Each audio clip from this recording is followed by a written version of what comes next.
नमस्कार। ये है फलक की कहानियों का अद्भुत संसार। किस्सा कहानी। कहानियाँ जिनमें हम लिखते हैं कभी खुद को, कभी ज़माने को। किस्सा कहानी के लिए मैं वर्षा गर्ग आज प्रसिद्ध साहित्यकार अज्ञेय जी की एक रचना लेकर आई हूँ जिसका शीर्षक है शत्रु। ज्ञान को एक रात सोते समय भगवान ने स्वप्न में दर्शन दिए और कहा, ज्ञान, मैंने तुम्हें अपना प्रतिनिधि बनाकर संसार में भेजा है। उठो, संसार का पुनर्निर्माण करो। ज्ञान जाग पड़ा। उसने देखा संसार अंधकार में पड़ा है और मानव जाति उस अंधकार में पथभ्रष्ट होकर विनाश की ओर बढ़ती चली जा रही है। वो ईश्वर का प्रतिनिधि है तो उसे मानव जाति को पथ पर लाना होगा, अंधकार से बाहर खींचना होगा, उसका नेता बनकर उसके शत्रु से युद्ध करना होगा। और वो जाकर चौराहे पर खड़ा हो गया और सबको सुनाकर कहने लगा, मैं मसीह हूँ, पैगंबर हूँ, भगवान का प्रतिनिधि हूँ। मेरे पास तुम्हारे उद्धार के लिए एक संदेश है। लेकिन किसी ने उसकी बात नहीं सुनी।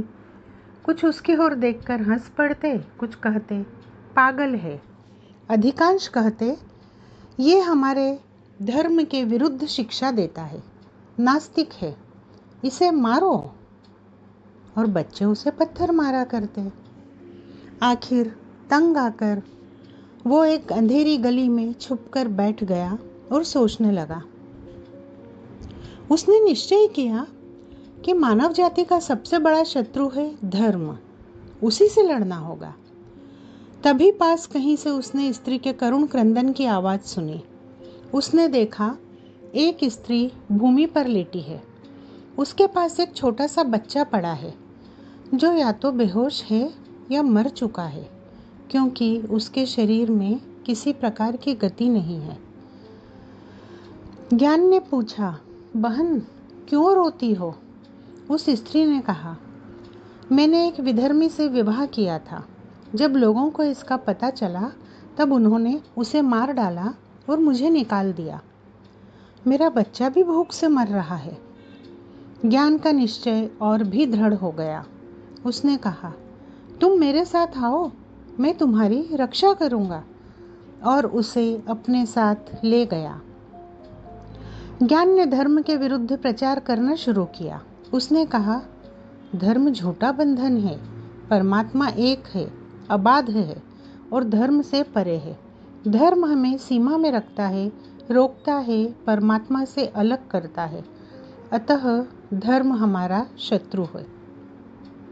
लेकिन किसी ने कहा, जो व्यक्ति पराई और बहिष्कृत औरत को अपने पास रखता है उसकी बात हम क्यों सुने? वह समाज से पतित है, नीच है। तब लोगों ने उसे समाजच्युत करके बाहर निकाल दिया। ज्ञान ने देखा, धर्म से लड़ने से पहले समाज से लड़ना है। जब तक समाज पर विजय नहीं मिलती तब तक धर्म का खंडन नहीं हो सकता। तब वह इसी प्रकार का प्रचार करने लगा। वो कहने लगा, ये धर्मध्वजी, ये पुंगी पुरोहित, मुल्ला, ये कौन है? इन्हें क्या अधिकार है हमारे जीवन को बांध रखने का? आओ हम इन्हें दूर कर दें, एक स्वतंत्र समाज की रचना करें ताकि हम उन्नति के पथ पर बढ़ सकें। तब एक दिन विदेशी सरकार के 2 सिपाही आकर उसे पकड़ ले गए, क्योंकि वो वर्गों में परस्पर विरोध जगा रहा था। ज्ञान जब जेल काटकर बाहर निकला तब उसकी छाती में इन विदेशियों के प्रति विद्रोह धधक रहा था। यही तो हमारी शुद्रताओं को स्थायी बनाए रखते हैं और उनसे लाभ उठाते हैं। पहले अपने को विदेशी प्रभुत्व से मुक्त करना होगा, तब समाज को तोड़ना होगा और फिर वह गुप्त रूप से विदेशियों के विरुद्ध लड़ाई का आयोजन करने लगा। एक दिन उसके पास एक विदेशी आदमी आया वो मेले कुचेले, फटे पुराने खाकी कपड़े पहने हुए था। मुंह पर झुर्रियाँ पड़ी थीं, आंखों में एक तीखा दर्द था। उसने ज्ञान से कहा, आप मुझे कुछ काम दें ताकि मैं अपनी रोजी कमा सकूं। मैं विदेशी हूँ, आपके देश में भूखा मर रहा हूँ। कोई भी काम आप मुझे दें, मैं करूँगा। आप परीक्षा लें, मेरे पास रोटी का एक टुकड़ा भी नहीं है। ज्ञान ने खिन्न होकर कहा, मेरी दशा तुमसे कुछ अच्छी नहीं है, मैं भी भूखा हूँ। वो विदेशी एकाएक पिघल सा गया। बोला, अच्छा, मैं आपके दुख से बहुत दुखी हूँ, मुझे अपना भाई समझें। यदि आपस में सहानुभूति हो तो भूखे मरना मामूली बात है। परमात्मा आपकी रक्षा करे, मैं आपके लिए कुछ कर सकता हूँ। ज्ञान ने देखा कि देशी विदेशी का प्रश्न तभी उठता है जब पेट भरा हो। सबसे पहला शत्रु तो यह भूख ही है। पहले भूख को जीतना होगा, तभी आगे कुछ सोचा जा सकेगा।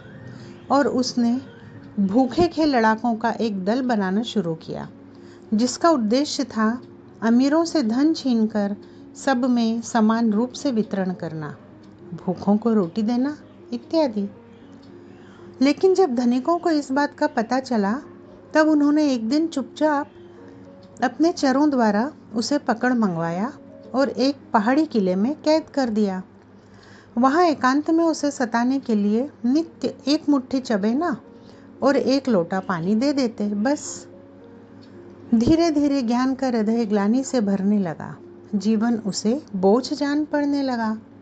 निरंतर यह भाव उसके भीतर जगा करता कि मैं ज्ञान, परमात्मा का प्रतिनिधि, इतना विवश हूँ कि पेट भर रोटी का प्रबंध भी मेरे लिए असंभव है। यदि ऐसा है तो व्यर्थ है ये जीवन, कितना छूछा, कितना बेमानी। एक दिन वो किले की दीवार पर चढ़ गया। बाहर खाई में भरा हुआ पानी देखते देखते उसे एकदम से विचार आया और उसने निश्चय कर लिया कि वो उसमें कूदकर प्राण खो देगा। परमात्मा के पास लौटकर प्रार्थना करेगा कि मुझे इस भार से मुक्त करो। मैं तुम्हारा प्रतिनिधि तो हूँ, लेकिन ऐसे संसार में मेरा कोई स्थान नहीं है। वह स्थिर मुग्ध दृष्टि से खाई के पानी में देखने लगा। वो कूदने को ही था कि एकाएक उसने देखा,